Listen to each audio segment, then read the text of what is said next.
Bien, ahora vamos a continuar, como se comentó, con el desarrollo del libro. De acuerdo, ahora vamos a intentar graficar unas señales senoidales. Pues veamos un detalle, ¿no? Aquí habría que cambiarle el nombre al notebook que hicimos anteriormente de la rampa y del escalón. Aquí haciendo clic acá podríamos poner como nombre escalón rampa, ¿no? Para que nos dé una referencia del trabajo que hemos realizado. Podemos cerrar esto y ahora podemos pues crear un nuevo notebook, ¿no? Donde vamos a graficar las señales senoidales. ¿De acuerdo? Empezamos como siempre, ¿no? Haciendo el import numpy as np import matplotlib.pyplot as plt y también con matplotlib inline. Bien, vamos a ejecutar, no hay problemas. Nuestro objetivo pues es graficar las señales senoidales indicadas acá. Básicamente lo que queremos es algo parecido a esto. Una señal senoidal sabemos que depende pues de una frecuencia, ¿no? Y de una fase. Bien, igual que siempre, sigue siendo una señal y esta pues tiene sus dos. Es una tabla con su variable independiente y su variable dependiente. Y como sabemos, nosotros debemos generar primero la variable independiente, pero teniendo en mente los parámetros que determinan una señal senoidal. Aquí es importante establecer que las señales senoidales pertenecen pues al importante grupo de señales periódicas y donde se define usualmente el periodo fundamental o su frecuencia fundamental. Nosotros vamos a estar generalmente más interesados en empezar por la frecuencia de la señal, que podríamos decir un f sub 0 y démosle pues un valor arbitrario, cualesquiera. Puede ser cualquier valor en realidad, 30 Hz. Y a partir de este valor es que empezamos una cadena de razonamiento que nos va a permitir graficar correctamente la señal. En este caso, como estamos empezando en la frecuencia, que es casi lo típico. No, a algún momento a veces se definirá el periodo, pero fácilmente podemos llegar a la frecuencia porque nosotros sabemos que el periodo es la inversa de la frecuencia o que la frecuencia es la inversa del periodo, ¿no? Acá tenemos, por ejemplo, que lo que estamos haciendo acá es que si nos dan la frecuencia, estamos definiendo el periodo de la señal, que ya es consecuencia de la primera definición. Otro parámetro importante es la frecuencia en radianes, ¿no? La frecuencia dada está en Hz, f sub 0 igual a 30 Hz, pero también me interesa el valor en radianes, que debería ser igual a 2 por pi, por el valor pi que es 3.14, pero el pi ya está definido como una constante y la forma de llamarlo es con np.pi, pues está dentro de la librería numpy por f sub 0. Aquí viene un concepto importante. Existe el teorema de muestreo que usualmente trabaja con la frecuencia máxima de la señal observable. Lo que indica el teorema de muestreo es que si tenemos una señal que usualmente involucra un conjunto o un rango de frecuencias, nosotros tenemos que identificar la frecuencia máxima observable que deseamos de esa señal. Usualmente no podemos observar todas las frecuencias de la señal, siempre restringimos a lo que se conoce su ancho de banda. Entonces lo que es básicamente es determinar el ancho de banda de la señal y de acuerdo al teorema de muestreo la frecuencia muestreo debería ser el doble de la máxima, ¿no? En realidad el teorema de muestreo lo que se asegura es que tengamos al menos 2 puntos de evaluación para la frecuencia más alta. Vamos a suponer que f sub 0 es la frecuencia más alta. De acuerdo al teorema de muestreo, el fs debería ser pues al menos el doble de la frecuencia máxima. En este caso 2 por f sub 0 debería ser, pero usualmente le damos un poquito más para lo que es el tema de los filtros. Todos estos conceptos por si acaso se explicarán con mayor detalle en el curso, Entonces, una vez que tenemos la frecuencia de muestreo, podemos calcular el tiempo de muestreo, que sería pues la inversa de la frecuencia. Acuérdense esa relación que existe entre la frecuencia y el periodo. Si tengo una frecuencia y quiero hallar el periodo, pues siempre es la inversa. Si tengo el periodo y quiero hallar la frecuencia, siempre es la inversa. Acá lo que estamos haciendo con este T sub S, estamos básicamente determinando cuál es el intervalo de evaluación o el step size que necesitamos de nuestra variable independiente tiempo. Ahora el detalle está acá, ¿qué queremos observar de la señal? Y todo gira en cuántos periodos queremos observar. O sea, yo no puedo, por ejemplo, generar de esta forma igual np.arrange, decirle, oye, yo quiero mirar la señal, acuérdense de arrange cómo funciona, y ponemos un inicio de 0 a 4 segundos con un intervalo de T sub S. Vamos a suponer que lo hago así, ya generé la variable independiente, ahora genero una señal, que es una señal senoidal que tendrá una amplitud de 2 por np de nuevo, coseno es una función trigonométrica que está definida dentro de la librería NumPy, sería omega sub 0 por t. De esa forma he definido la señal cosenoidal o senoidal, ¿no? Aquí hay un detalle, le he dicho de 0 a 4 segundos con intervalos de t sub s. Si nosotros ejecutamos, acuérdense que si aparece el número acá y no aparece ningún otro comentario, quiere decir que todas estas órdenes han sido ejecutadas correctamente, y después de que hemos generado nuestra tablita que consta en estas dos líneas, primero generamos la variable independiente con nuestro criterio y luego generamos la función donde está la relación funcional que existe entre la variable independiente y la variable dependiente. Pues acá está mi tabla. Entonces esta la puedo graficar diciendo tx y veamos qué es lo que resulta de esto, ¿no? Bueno, acá si se pueden dar cuenta, plot no está definido, claro, porque no puedo llamarlo directamente a plot. Acuérdense que tengo que colocar acá plt.plot, ¿no? Esa es la forma.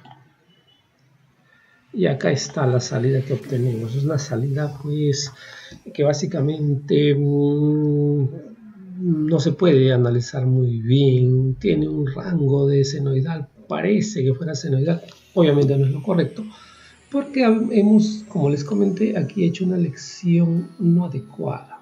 ¿Por qué? Porque aquí estamos diciendo que tenemos un periodo T sub 0. T sub 0 es la inversa de 30. 30, ¿qué significa? Básicamente significa que en un segundo va a haber 30 ciclos de la señal. Acá estamos viendo alrededor de 4 segundos, muy cerca de 4 segundos. Obviamente deberíamos ver 4 por 30, 120 señales, 120 ciclos de señal, lo cual no es conveniente, pues obviamente no se podría ver 120 ciclos. Para apreciarlo mejor nosotros deberíamos ver, ¿no?, una cantidad finita de periodos que se pueda apreciar fácilmente en la pantalla. Pueden ser 3 periodos, 4 periodos, 5 periodos. Entonces, más que todo, el rango acá debería estar definido en función de periodos y no simplemente de 0 a 4 segundos. Entonces acá podríamos decir desde menos 2 veces T sub 0, ¿no?, hasta 3 veces T sub 0. De esa forma estoy asegurándome de ver 5 periodos de la señal. Pero todavía no termina la historia. Miren lo que observamos acá. Ya evaluamos. Y ahora graficamos, y pues esto no es una señal senoidal en ninguna parte, ¿de acuerdo? Pero sí es una señal, digamos, discreta senoidal correctamente representada, porque hemos usado el teorema de muestreo para representar esta señal, cuya frecuencia máxima es pues 30. O sea, si esto nosotros quisiéramos procesarlo mediante sistemas digitales para identificar esta señal senoidal, sería lo correcto. Pero nuestro interés ahora es ver una señal continua, ¿de acuerdo? Ver una señal continua senoidal. Para esto nosotros vamos a agregar un par de líneas acá. Cuando sucede esto de querer ver la señal senoidal como continua en este sistema digital, asumimos una frecuencia máxima que usualmente hacemos que sea de 10 a 20 veces más la frecuencia de interés. O sea, yo voy a decir mi frecuencia máxima en este caso va a ser, por ejemplo, 15 veces f sub 0. Y con la frecuencia máxima es que definimos la frecuencia de muestreo. Acuérdense que la frecuencia máxima siempre es la frecuencia de muestreo, disculpen, es el doble de la frecuencia máxima. Y obviamente acá hemos cambiado ya que la frecuencia de muestreo es 2.2 veces la frecuencia máxima, que ahora no es simplemente f sub 0, sino 15 veces eso. Entre 10 a 20 les he dicho que es un valor adecuado. Ahora calculamos el TSUS, siempre va a ser la inversa de la frecuencia de muestreo. Vamos a correr esto, ya lo hemos corrido, y ahora si hacemos un run y vemos pues claramente que tenemos bien definida, aparentemente continua, nuestra señal senoidal. ¿De acuerdo? Ha sido bastante, espero que se les haya explicado bien este tema de cómo se representa señales senoidales. Es algo parecido a lo que está acá, ¿no? Podemos observar, usualmente la señal obviamente tiene una fase y no necesariamente empieza en 0 o 1 dependiendo de si es seno o coseno, sino va a depender de la fase. Bien, vamos a ver también el tema de combinar más de una señal, ¿no? En los ejercicios hay combinaciones de señales senoidales, o sea, nosotros ahora queremos pues sumar dos señales senoidales. En realidad el proceso es el mismo, ¿no? Acá yo podría incluir, ¿de acuerdo? Observen bien por favor, el código ha funcionado, ya pueden graficar una señal senoidal. Ahora quiero graficar la combinación de dos señales senoidales y para eso pues pongo un F1 y pongo arbitrariamente una frecuencia cualesquiera, digamos 43 o 45, ¿de acuerdo? Entonces, si ustedes observan, de nuevo, ustedes tienen que preguntarse, ¿qué cosa quiero observar? Bueno, quiero observar dos senoidales que se están combinando de alguna manera y cuyas frecuencias son 30 y 45. Pero el detalle está en que tengo que identificar siempre a la frecuencia más alta, que en este caso es 45. En algunos problemas habrá muchas más señales senoidales. Entonces, la frecuencia máxima será pues 15 veces no f sub 0, sino en este caso la frecuencia más alta. También tendría sentido definir un omega 1 acá, que dependería de F1. Igual la frecuencia de muestreo sigue siendo el 2.2 veces la frecuencia máxima, el tiempo de muestreo, y aquí podríamos agregar nuestra señal que sería un 0.8 por np, si desean seno, de un omega 1, aquí se minúscula, por t, ¿no? Bien, simplemente ejecutamos esto y funciona, y ahora graficamos la nueva señal X, que es la combinación de un coseno más un seno de diferentes frecuencias. Simplemente corremos esto y tenemos pues esta señal un poco rara, o digamos, pero que sí es la combinación pues de estas dos señales. Aquí podemos fácilmente cambiar la frecuencia la segunda señal para verificar qué puede ocurrir, y tenemos pues miren esta salida, y pueden jugar ustedes acá con valores pues diferentes, ¿no? Valores cualesquiera, que les va a permitir ver las diferentes salidas de la señal senoidal combinada. Inclusive acá podríamos poner un coseno y ver qué pasa, ¿no?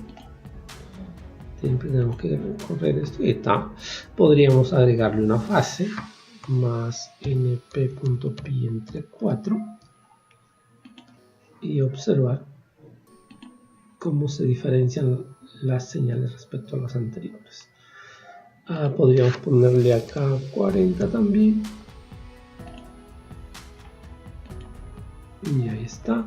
O podríamos ponerle acá 10. Siempre me estoy asegurando que F1 sea la frecuencia máxima, y ahí tenemos por ejemplo la salida. Inclusive podríamos ponerle acá 5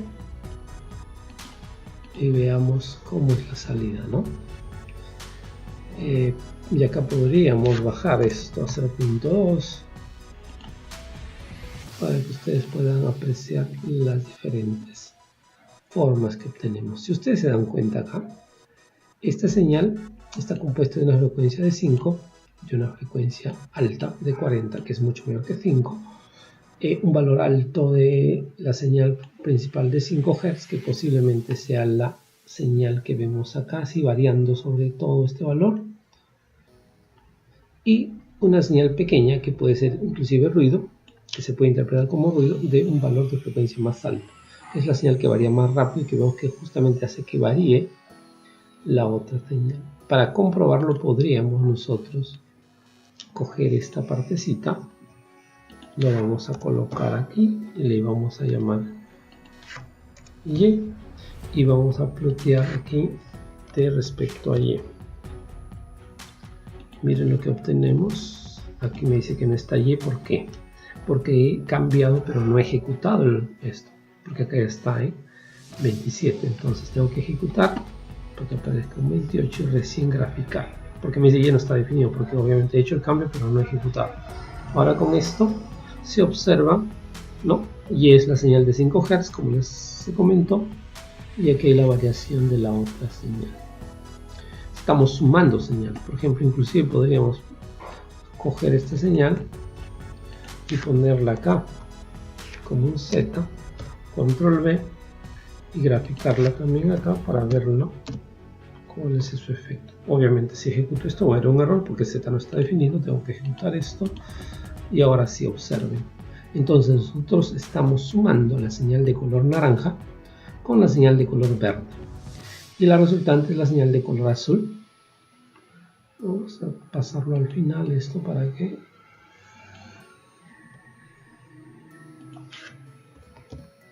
ahí está.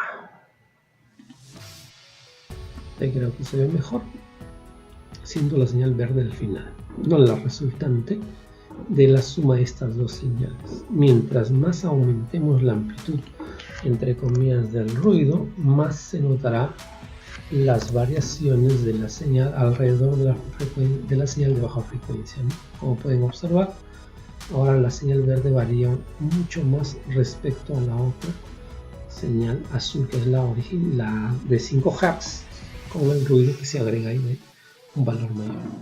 Si el valor del ruido es pequeño, obviamente que la señal casi no se notará que hay cierta variación de la señal, ¿no? Bien, espero que se haya entendido, es bastante sencillo. Espero sus preguntas y comentarios al final.